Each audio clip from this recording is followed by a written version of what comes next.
Amados, graça e paz. Tudo bem? De verdade? Quem não tem problema aí, levanta a mão. Eita. Ei, amados, que bom estar aqui com vocês. Obrigado, Senhor, por essa bênção, por essa oportunidade. Eu vou pedir que os amados abram suas Bíblias no Evangelho escrito por João, capítulo 13. Quem pudesse colocar de pé, por sinal de reverência e respeito à palavra de Deus, coloque-se de pé. João, capítulo 13, a partir do versículo 33. Eu vou ler para os amados aqui, e assim que eu acabar de ler os versículos, eu vou fazer uma oração. 13, João 13, a partir do versículo 36. A palavra de Deus diz assim: Simão Pedro perguntou: para onde vai, Senhor? Eu estava conversando com Cristo. Jesus respondeu: para onde vou, vocês não podem ir agora, mas me seguirão mais tarde. Senhor, por que não posso ir agora? Perguntou ele. Estou disposto a morrer pelo Senhor. Jesus respondeu: morrer por mim? Eu lhe digo a verdade, Pedro. Antes que o galo cante, você me negará 3 vezes. Vamos orar. Pai querido e amado, nós te agradecemos pela bênção de estarmos aqui reunidos na tua casa, em teu santo e bendito nome. Que o Senhor use a minha boca, Pai querido e amado, para trazer a tua palavra, a tua verdade que é Cristo. E que o Senhor conforte e prepare o coração dos amados que aqui estão e aqueles que assistirão a esta mensagem, para que a tua palavra, Senhor, vá de encontro à necessidade deles e eles recebam de ti a revelação da tua palavra. É no nome do teu filho amado Jesus que eu oro e agradeço, Senhor. Amém. Podemos sentar, amados. Quem aqui já abriu a palavra ou leu algumas literaturas adicionais em relação à pessoa do Pedro, do apóstolo Pedro, leu que ele é sanguíneo. Ele era sanguíneo. Era bate-pronto. Se você falava com ele, do jeito que chegava, ele rebatia. Ele não tinha jogo de cintura. Então, aqui nessa conversa com Cristo, às vezes a gente vê um amado que vem aqui para a igreja, às vezes ele chega bastante empolgado, porque ele escuta a mensagem, a gente acredita que ele acredita na mensagem. E ele chega, ele se anima, ele já quer assumir o ministério, ele às vezes até atropela o operacional da casa, porque ele quer fazer tudo. Eu mesmo, quando cheguei aqui para trabalhar em prol da igreja, eu peguei um ministério, mas acabei passando por cima de outros ministérios. A gente às vezes chega com muita vontade de fazer as coisas e às vezes você se atrapalha. E aí a gente vai aprendendo com o tempo, como Pedro aprendeu, e a gente vai ver isso aqui, que tudo para Deus tem o tempo certo, tem a sua ordem para acontecer. E ele aqui, no ímpeto de ser agradável: Senhor, onde você vai? Quero ir contigo. Hã? Não, Senhor, eu morro por você. E Jesus falou para ele assim: morrer por mim? Eu vou te dizer uma verdade, Pedro. Ainda hoje, você vai me negar 3 vezes. Eu vou pedir aos amados que abram agora suas Bíblias no Evangelho escrito por Mateus, capítulo 26, Mateus 26, a partir do versículo 58. Eu vou fazer a leitura. Peço que os amados prestem atenção, não dispersem o pensamento, a ideia, porque são alguns versículos que eu vou me alongar um pouco neles. Eu vou do 58 a 75, mas depois a gente vai ler outros versículos mais pausadamente, mas esse aqui a gente precisa ler todo ele para que os amados entendam onde a mensagem vai chegar. Então, a partir do versículo Mateus 26, versículo 58, nós vamos entender por que Jesus falou isso, como está escrito no Evangelho escrito por João 13, 36, que a gente leu. Por que Jesus falou isso para Pedro? Aqui tem uma explicação. Mateus 26, 58 diz assim: enquanto isso, Pedro seguia Jesus de longe, até chegar ao pátio do sumo sacerdote. Entrou ali, sentou-se com os guardas e esperou para ver o que aconteceria. Lá dentro, os principais sacerdotes e todo o conselho dos líderes do povo tentavam encontrar testemunhas que mentissem a respeito de Jesus para que pudessem condená-lo à morte. Embora muitos estivessem dispostos a dar falso testemunho, não puderam usar o depoimento de ninguém. Por fim, apresentaram-se 2 homens que declararam: Este homem disse: Sou capaz de destruir o templo de Deus e reconstruí-lo em 3 dias. Apareceram 2 testemunhas para falar que Cristo havia falado isso. E ele realmente disse. Então o sumo sacerdote se levantou e disse a Jesus: Você não vai responder a essas acusações? O que tem a dizer em sua defesa? Jesus, porém, permaneceu calado. O sumo sacerdote lhe disse: Exijo em nome do Deus vivo que nos diga se é o Cristo, o Filho de Deus. Jesus respondeu: É como você diz. Eu lhes digo que, no futuro, verão o Filho do Homem sentado à direita do Deus Poderoso e vindo sobre as nuvens do céu. Então o sumo sacerdote rasgou as vestes e disse: Blasfêmia! Que necessidade temos de outras testemunhas? Todos ouviram a blasfêmia? Qual é o veredito? Culpado! Responderam. Ele merece morrer! Então começaram a cuspir no rosto de Cristo e dar-lhe socos. Alguns lhe davam tapas e zombavam. Profetize para nós, Cristo. Quem foi que lhe bateu dessa vez? Enquanto isso, Pedro estava sentado do lado de fora no pátio. Uma criada foi até ele e disse: Você é um dos que estavam com Jesus, o Galileu. Mas Pedro negou diante de todos. Não sei o que você está falando, disse. Mais tarde, junto ao portão, outra criada o viu e disse aos que estavam ali: Este homem estava com Jesus de Nazaré. Novamente Pedro negou, dessa vez com juramento. Pedro jurou: Nem mesmo conheço esse homem. Pouco depois, alguns outros ali presentes vieram a Pedro e disseram: Você deve ser um deles, percebemos pelo seu sotaque galileu. Pedro jurou: Que eu seja amaldiçoado se estiver mentindo. Não conheço esse homem. Imediatamente o galo cantou. Então Pedro se lembrou das palavras de Jesus, que disse: Antes que o galo cante, você me negará 3 vezes. E saiu dali chorando amargamente. Conseguiram, na leitura, se transpor até o evento? Quem gosta de ler livro, quem tem o hábito da leitura, quando pega um livro para ler, a gente se transporta lá para a cena.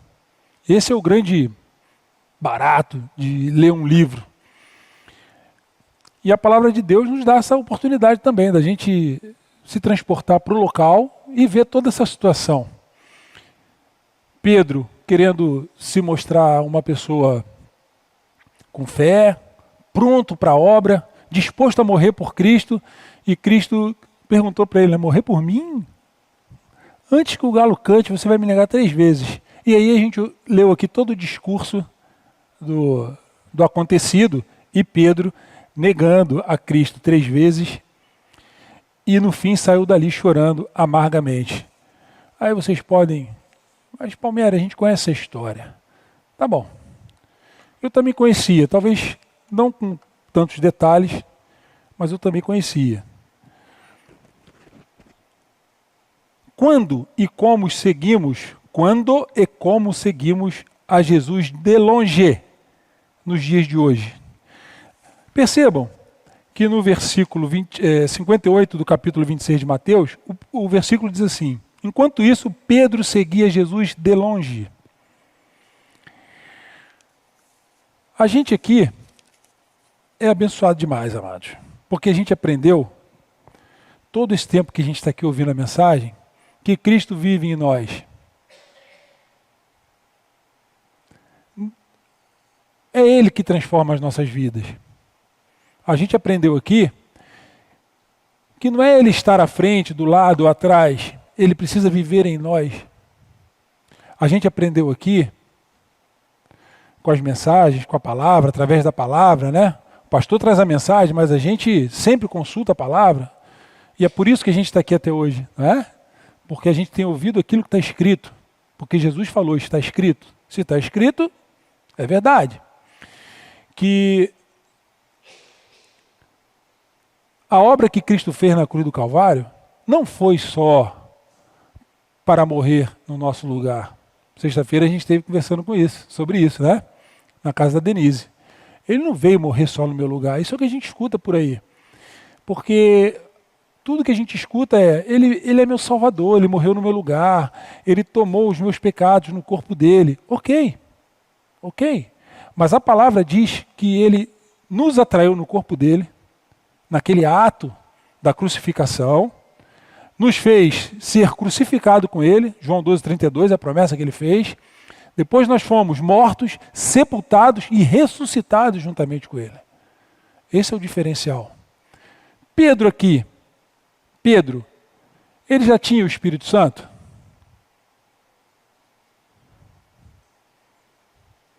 Está fácil de responder. Jesus não tinha ido ainda. Porque Jesus falou assim depois que foi crucificado e morto e ressuscitado. Olha, importa que eu vá. Porque eu indo, eu vou mandar para você o meu Espírito Santo, o Consolador. Tem versões que falam advogado, né? Ele vai vir e vai convencer você do pecado, da justiça e do juízo. Pedro aqui, talvez fosse como nós sejamos hoje.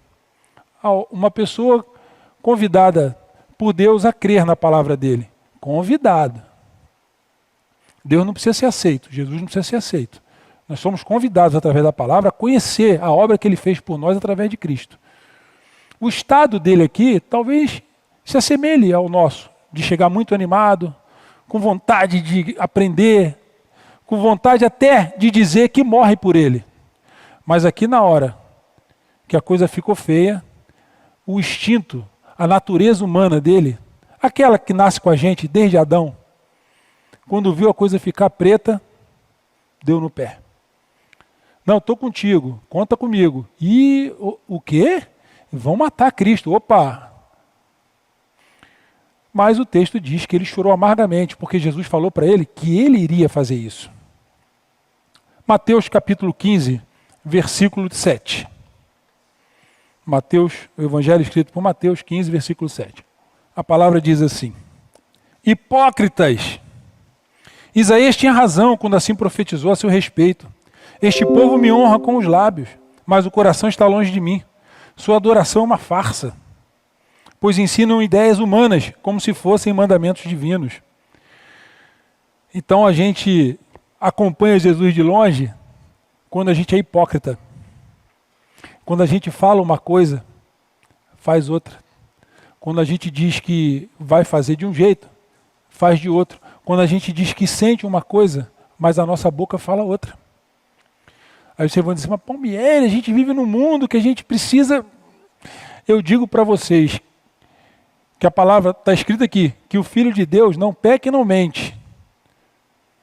Não precisa lançar esse desafio para mim, lance para Deus, porque é Ele que está dizendo. E não é porque eu sou bom, nem porque eu sou capaz, mas é porque eu oro e dependo de Deus para isso. Eu preciso dEle. Eu não estou aqui à frente porque eu sou bom, ou porque eu sei falar, ou porque eu quero estar à frente. Eu estou aqui à frente porque eu descobri que eu preciso dEle. Eu dependo dEle. E eu quero ter comunhão com Ele. E eu só vou conseguir isso se Ele me capacitar, se Ele me inspirar, se Ele tomar conta de mim, se Ele continuar entregando o amor dEle na minha vida, me tratando como filho e eu dependendo dEle. Eu já falei aqui que me desafiaram uma vez, mas por que você fala isso? Você acha que só você está salvo? Quer dizer que você anda certinho todo dia? Eu falei, não, eu dependo de Deus todo dia. Eu estou falando para você só o que está escrito. Porque se eu não tiver a vida de Cristo, eu não sou nada. Se eu for caminhar pelo meu esforço, pela minha consciência, pelos meus valores, eu vou errar. Mas se Cristo estiver em mim, eu não erro, porque é Ele que vai agir. Aqui, o apóstolo agiu pelo ímpeto dele. Vamos recriminar ele, que ele quis? Não, não vou recriminar ele. Talvez se eu estivesse lá, eu fosse um dos que, com ele, dissesse também para Cristo, vou morrer por ti também, Senhor. E também fizesse a mesma coisa que ele fez na hora que ele viu os guardas com a espada na mão, dizendo que ia levar Cristo para ser morto, cuspido na cara, levado soco, tapa, escarnecido, levado à cruz. Quem em sã consciência vai querer acompanhar alguém que está indo para a morte? Eu não, nem conheço ele, não sei quem é. Mas como esse Deus é poderoso. E aí, a gente acompanha Jesus de longe, só batendo o zoinho, né, que foi o que ele fez, ele ficou de longe observando, quando a gente é hipócrita. A gente fala uma coisa, mas faz outra. Quando a gente acompanha Jesus de longe? Vamos ver outro capítulo aí, de João, capítulo 8, por gentileza. João, capítulo 8, evangelho escrito por João, capítulo 8, a partir do versículo 42. Replicou-lhes Jesus: se Deus fosse vosso Pai, vós me amarias, porque eu vim de Deus e estou aqui. Pois não vim de mim mesmo, mas ele me enviou. Porque não compreendeis a minha linguagem? É porque não podeis ouvir as minhas palavras. Vós sois filhos do diabo, e tendes vontade de cumprir o desejo do vosso pai. Ele era homicida desde o princípio e não permaneceu na verdade, porque não há verdade nele.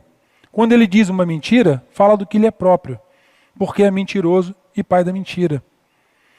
Mas porque eu digo a verdade, vós não credes em mim. Quando a gente acompanha Jesus de longe? Quando a gente mente. Quando a gente banca o mentiroso. Eu já trouxe uma mensagem falando sobre mentira aqui. Vou dar um exemplo. Alguém liga.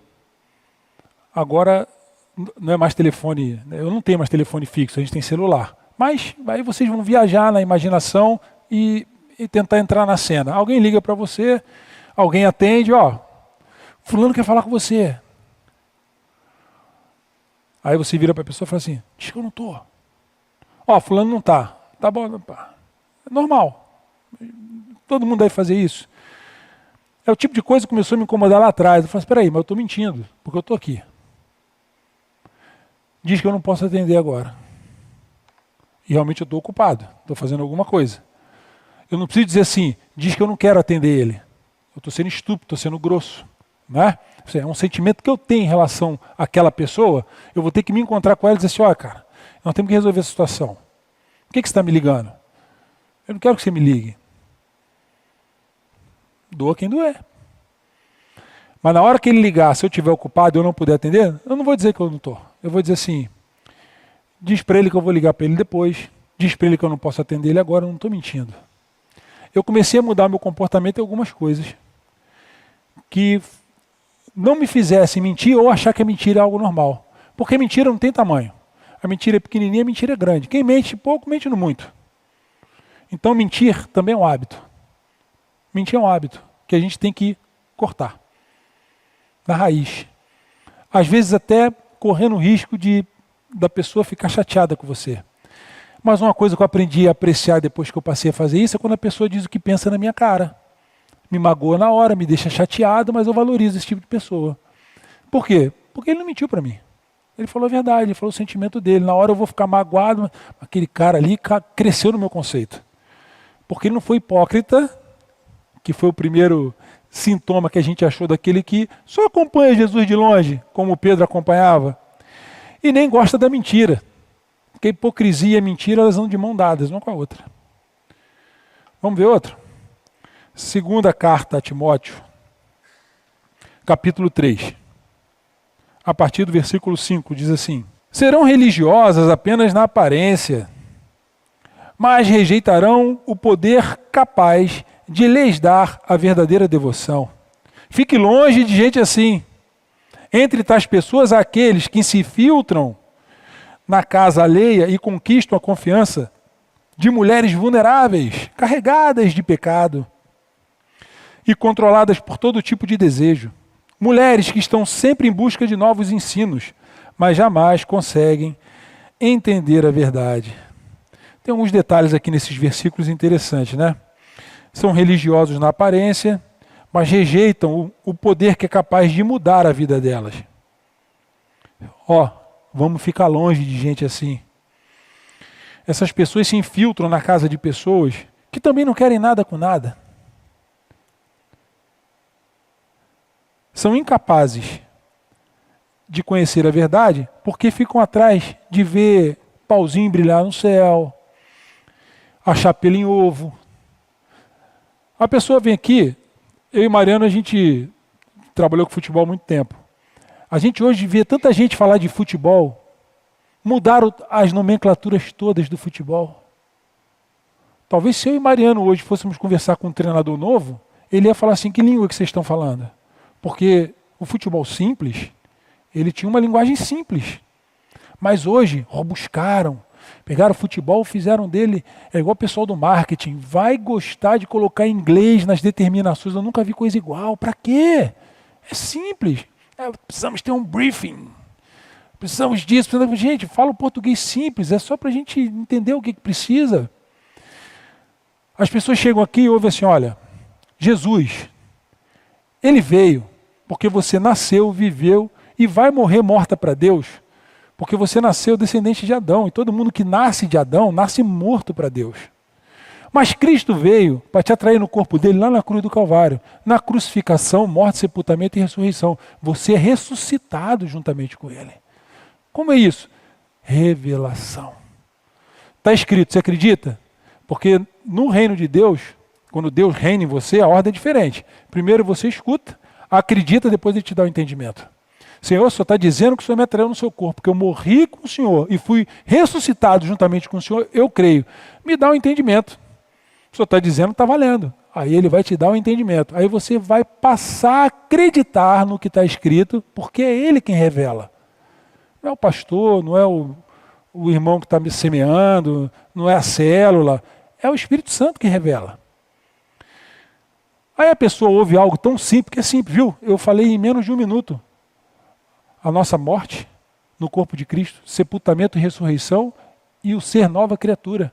A pessoa chega, mas é simples desse jeito? Não, não pode ser simples desse jeito. É simples desse jeito. Só que o preço que foi pago por isso foi Cristo. Ele, na divindade dele, foi esvaziado, tornou-se o verbo que se tornou carne, habitou no nosso meio, atraiu o nosso pecado, né? Que isso é uma coisa também interessante, pastor. Porque eu comentava isso também na sexta-feira lá. Os nossos pecados. Vamos lá, amados. Todo mundo aqui nasceu pecador. Então, é um plural. Pessoas, pecados. Ele atraiu os pecados da humanidade no corpo dele. Porque pecado é um só. É não acreditar no que Cristo veio fazer por você. E as outras coisas que eu faço que não prestam? Consequência desse pecado. Então, Cristo atraiu os pecados dos humanos no corpo dele. Olhou para o céu e disse assim, Deus meu, por que me viraste as costas? E Jesus falou isso, chamando Deus de Deus pela primeira vez, e Deus realmente virou o rosto para ele. Porque não era Cristo que estava falando ali, era você que estava falando, era eu que estava falando no corpo de Cristo para Deus isso. Essa é a prova de que nós fomos atraídos no corpo dele, porque ali éramos nós fazendo isso, não era ele. Ele foi transfigurado, o céu escureceu, uma sexta-feira de tarde que ficou escura. Essa é a verdadeira Black Friday. Então ele nos atraiu no corpo dele e nos fez morrer e renascer com ele. Quando você vem para o batistério e você confessa que creu na mensagem, você vai às águas e sobe, você está dizendo para Deus, para o diabo, para o mundo, para as pessoas, que você creu na sua morte, sepultamento e ressurreição juntamente com ele. É simples. Mas essas mulheres aqui, tem homens também. Esse povo quer ir para morro, ver pau brilhar, quer ver fogueira que você joga as coisas lá e acontece um monte de coisa, língua, falar em língua. Mas e Cristo? Nada disso é mais importante do que Cristo. Então a gente também acompanha Jesus de longe quando a gente é religioso, quando a gente é volúvel. Hoje eu estou aqui. Deixa eu ver nessa igreja o que eles falam. Agora deixa eu ver nessa igreja aqui o que eles falam. Nossa, você conhece o pastor fulano de tal? Nossa, que homem poderoso. Mas peraí, poderoso não é Cristo? Eu não sabia que era o pastor. Até onde eu sei, é Cristo que é o Senhor e Salvador da minha vida. Não, pastor. Nossa, aquela igreja lá, quantos membros? A igreja é enorme, é riquíssima, mas é o tamanho da igreja. A palavra diz que Deus não habita em templos construídos por mãos humanas. Mas onde estiver dois ou mais falando em nome dele, ele ali está. Então pode ser na minha casa, pode ser no meu quarto, pode ser numa célula, conversando com os amados. É claro que a palavra também diz que na igreja nós devemos ter comunhão, porque aqui é o corpo. Cristo é o cabeça. Nós somos a noiva e Ele é o noivo. Então a igreja, ela foi feita para ser habitada, frequentada, e a comunhão, a convivência dos amados formam um corpo. Outra coisa que eu me assustei, porque a gente quando é pequeno, a gente vê filme de terror e o diabo fica na porta, não entra nas igrejas, não é? Mas a gente aprendeu lendo a palavra que o diabo entra sim. Ele entra na igreja, fica ali ao derredor dos irmãozinhos. Mas Jesus também entra. E é Ele que separa o joio do trigo. Então a gente não pode ser religioso nem volúvel. A gente, se é religioso e volúvel, a gente está olhando Cristo só de longe. Vamos ver outro aqui. Jeremias, livro do profeta Jeremias, capítulo 17. Charles, meu amado irmão em Cristo, me dá um copinho d'água, por gentileza? Você pega uma água para mim? Obrigado, viu? Jeremias 17, versículo 5. Assim diz Jeová: maldito é o homem que confia no homem e põe a carne por seu braço e cujo coração se desvia do Deus vivo. Quando é que a gente também observa Cristo de longe? Quando a gente se garante na nossa força, na nossa capacidade. Mas a palavra diz que todas as coisas só acontecem aqui na terra se Deus permite ou se Ele mesmo faz. Como é que eu vou acreditar que eu sou capaz de fazer, realizar alguma coisa sem a bênção dEle? Se eu quiser fazer, obrigado Charles, se eu quiser fazer alguma coisa sem a bênção dEle, eu sou uma pessoa sem sabedoria. E se eu faço uma coisa que Ele permite e eu não tenho relacionamento com Ele, eu sou uma criatura, um cidadão do mundo. Eu sou um cidadão do mundo, eu trabalho, eu pago meus impostos. Você é um cidadão do mundo, não é um cidadão de Deus. Cidadão de Deus, só filho dele. Porque Jesus disse, na oração que ele fez: Pai, não oro pelos que são do mundo, oro pelos que são teus, porque tu os me deste. E não oro só por esses, oro também por aqueles que hão de crer em mim, por meio da palavra deles, dos apóstolos. Olha, nós estamos lendo a palavra dos apóstolos. A gente falou isso lá na sexta-feira. Então, Deus não tem relacionamento com o cidadão do mundo. Deus tem relacionamento com os filhos dele. Quando eu ponho a minha força e acho que eu sou mais do que o que está escrito, ou eu me garanto nas coisas que eu acredito e não em Deus, a palavra está dizendo que eu sou maldito. E aí eu sou um soberbo. O soberbo, um religioso volúvel, aquele que gosta da mentira, o hipócrita, são pessoas que acompanham Jesus de longe. Esse era o Pedro, aquele Pedro lá. Vamos acelerar aqui. Gálatas, capítulo 1, versículo 6. A partir do versículo 6 diz assim: o apóstolo escrevendo à igreja de Gálatas. Gálatas 1, versículo 6. Admiro-me que vocês estejam se afastando tão depressa daquele que os chamou para si por meio da graça de Cristo. Vocês estão seguindo um caminho diferente, que se faz passar pelas boas novas. Quer dizer, tinha alguém pregando alguma coisa que parecia ser a mensagem de Cristo, mas não era. Mas que não são boas novas de maneira nenhuma. Estão sendo perturbados por aqueles que distorcem deliberadamente as boas novas de Cristo. Que seja amaldiçoado qualquer um, incluindo nós, ou mesmo um anjo do céu, que anunciar boas novas, diferentes das que nós lhes anunciamos. Repito o que disse antes: se alguém anunciar boas novas diferentes das que vocês receberam, que seja amaldiçoado. Isso aqui é o seguinte, é uma tentativa de encaixar as nossas deficiências na palavra de Deus para sermos aceitos por Deus do jeito que nós somos. Isso é impossível. São as pessoas que pegam a palavra de Deus, como a gente vê aí o evangelho, tem o segundo espiritismo, mas tem esse das boas obras, o evangelho, a Bíblia inclusiva. A Bíblia inclusiva o que é? Tira esse versículo aqui, tira esse capítulo aqui. Não, peraí. Você pode, não, você pode, vem para cá para a nossa igreja que a gente te recebe. Não, mas eu sou assassino. Não, vem aqui, assassino aqui é bem-vindo. Não, mas eu sou mentiroso. Aqui é bem-vindo. São os réus confessos. Eu confesso que eu sou, eu estou indo para a tua igreja porque eu quero dizer que eu faço parte de uma congregação. Mas eu não estou a fim de mudar o que eu sou. Está claro isso para vocês? Posso continuar mentindo, pode continuar matando, pode continuar praticando tudo aquilo que Deus condena na palavra dele. Não tem problema nenhum. Aqui você é bem-vindo. Como? Você vai receber essa pessoa na igreja se ela está disposta a mudar de vida. E aí Deus vai mostrar para ela como é que ela muda de vida e Deus vai capacitar ela para ela mudar de vida. É diferente. Certo? Então, esse aqui é o malandro que acompanha Jesus de longe. Ele quer pegar a palavra, ajustar a palavra para o estilo de vida dele. E ele vai para dentro da igreja, diz que é membro daquela igreja, alguns vêm até para o púlpito pregar, não fala de Cristo, não fala da atração do ser humano no corpo de Cristo, da morte, sepultamento e ressurreição, não fala de novo nascimento, ele quer só arrecadar o dinheiro do dízimo e contar a história, para emocionar as pessoas. Pode ser também malandro, bom vivant, cabe aqui também. Então a gente é bom vivant, malandro, soberbo, religioso volúvel, aprecia o ilícito e a mentira, a gente é hipócrita e fica acompanhando Cristo de longe. Agora nós vamos ver o outro lado dessa história. Eu vou pedir que os amados abram as suas Bíblias na segunda carta de Pedro, capítulo 1. Olha o versículo 1, o que fala aí? Vamos lá.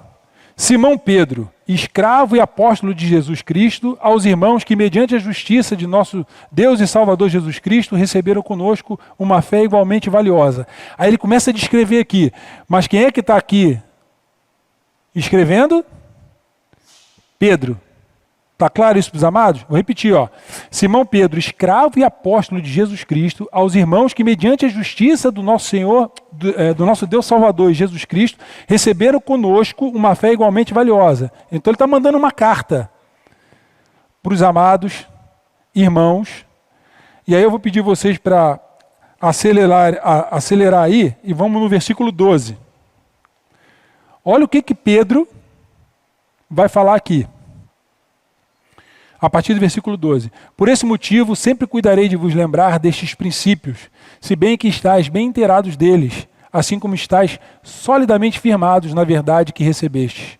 Contudo, considero fundamental, enquanto estiver no tabernáculo deste corpo, despertar a vossa memória, porquanto estou consciente de que em breve deixarei este tabernáculo, como nosso Senhor Jesus Cristo já me revelou. Todavia, tenho me empenhado para que, mesmo depois da minha partida, vos lembreis com clareza desses ensinos em toda e qualquer situação. Porque não seguimos fábulas engenhosamente inventadas quando vos fizemos conhecer o poder e a vinda de nosso Senhor Jesus Cristo. Pois fomos testemunhas oculares da sua majestade. Ele recebeu honra e glória da parte de Deus quando da suprema glória lhe foi dirigida a voz que declarou: Este é o meu Filho amado em quem me regozijo. Ora, nós mesmos ouvimos essa voz vinda dos céus quando estávamos com ele no Monte Santo. Sendo assim, temos ainda mais concreta a palavra dos profetas, e fazeis muito bem em prestar atenção a ela, como a uma candeia que brilha nas trevas, até que todo dia se ilumine e a estrela da alva nasça em vossos corações. Antes de tudo, sabei que nenhuma profecia da Escritura provém de interpretação pessoal, porquanto jamais a profecia teve origem na vontade humana, mas homens santos falaram da parte de Deus, orientados pelo Espírito Santo. É o mesmo Pedro? É o mesmo Pedro? A mesma pessoa? Sim. É o mesmo Pedro. O que aconteceu aqui que mudou o discurso dele? Tudo bem.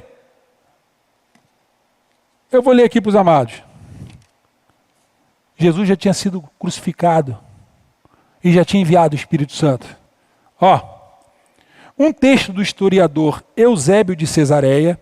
Quem foi Eusébio de Cesareia? Ele foi um bispo e foi conhecido, referido na época dele como o pai da história da igreja, porque os seus escritos históricos são de suma importância para o conhecimento do cristianismo primitivo.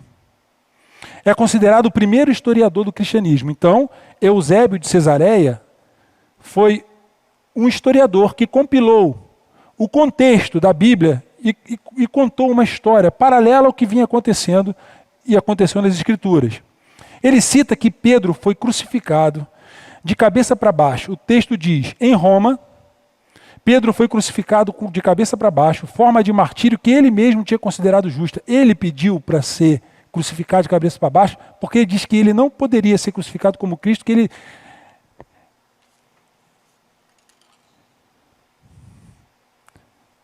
não podia morrer igual a Cristo. Ele não era digno de morrer como Cristo morreu. Ele pediu para ser crucificado de cabeça para baixo. Qual a diferença daquele Pedro para esse? Aquele acompanhava de longe. Esse aqui tinha Cristo vivendo dentro dele. Aí eu vou só lembrar os amados, né? Quem segue a Jesus de longe, como está em Mateus 26, 7, 5, diz assim, então Pedro se lembrou das palavras de Jesus, antes que o galo cante, você me negará 3 vezes, e saiu dali chorando amargamente. Quem acompanha Jesus de longe, chora amargamente. Dor de remorso, dor de abandono, dor de solidão. Imagine o que Judas sentiu antes de se enforcar. Contudo, João, capítulo 14, versículo 15. É o último versículo nosso. Evangelho escrito por João, capítulo 14, versículo 15. Diz assim, Jesus falando, se me amardes, guardareis os meus mandamentos. Por que Pedro não guardou lá atrás? Ele não tinha o Espírito Santo. Quem não tem o Espírito Santo segue Jesus de longe. Quem não tem o Espírito Santo é desobediente, tem comportamento hipócrita, gosta e aprecia a mentira e o ilícito, é um religioso e é volúvel. Depende, ele está sempre assim, em cima do muro. Ele é soberbo, ele é um malandro, um bom vivant. Quem somos nós diante dessa pérola que nós recebemos? Nós acompanhamos Jesus de longe ou nós temos Cristo vivendo em nós? Porque se a gente ama e acredita no que Deus fez por nós através de Cristo, a gente guarda e coloca em prática os mandamentos de Cristo. Amém? Amém.